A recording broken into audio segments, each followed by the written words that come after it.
আসসালামু আলাইকুম। তো কাল রাত্রে প্রচণ্ড ঝড় বৃষ্টি হয়েছে।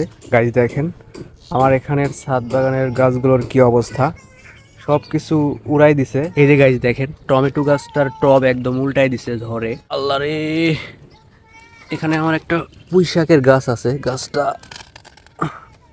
ফেলে দিছে। আর এই যে দেখেন গাইস, এই ছাদ বাগানের বেড়া টেরা উল্টায় একদম অবস্থা খারাপ করে দিছে।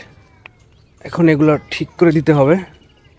আর বেগুন গাছের ডাল টাল ভেঙে অবস্থা খারাপ। এই যে আমি তো ভাবছিলাম পুঁই শাকের গাছটা ভেঙে যাবে, তো আলহামদুলিল্লাহ ভাঙে নাই। আর এগুলো সব ঠিকঠাকই আছে। আর এই পাশের টমেটো গাছটা ভেঙে গেছে গাই। এখানে বেশ কয়েকটা টমেটো ছিল, এই ডালটাই ভেঙে গেছে। আর এখানের ড্রাগন গাছটা আলহামদুলিল্লাহ এখনও ঠিকঠাক আছে, কোনো ক্ষতি হয় নাই। আর সমস্যা শুধু হয়েছে এই যে এই টবের। তো গাইস আমি এখানে আপাতত এটা কিছুক্ষণের জন্য ঠিক করে রাখলাম।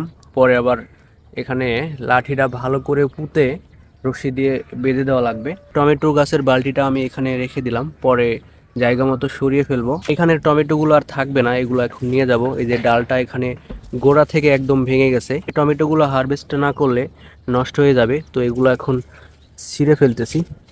এই যে বেশ কিউট কিউট টমেটো ছিল, এগুলো আর একটু ম্যাচুরেট হইলে ভালো হতো, কিন্তু গাইস ডালটাই ভেঙে গেছে। আর এগুলো ছোট, এগুলো এগুলো খাওয়া যাবে না। আর এখানের পুঁই শাকের গাছটা আমি ভালোভাবে শক্ত করে বেঁধে দেব। ইদানিং ঝড় বৃষ্টি কন্টিনিউ হচ্ছে, নইলে এগুলোও ভেঙে যাবে।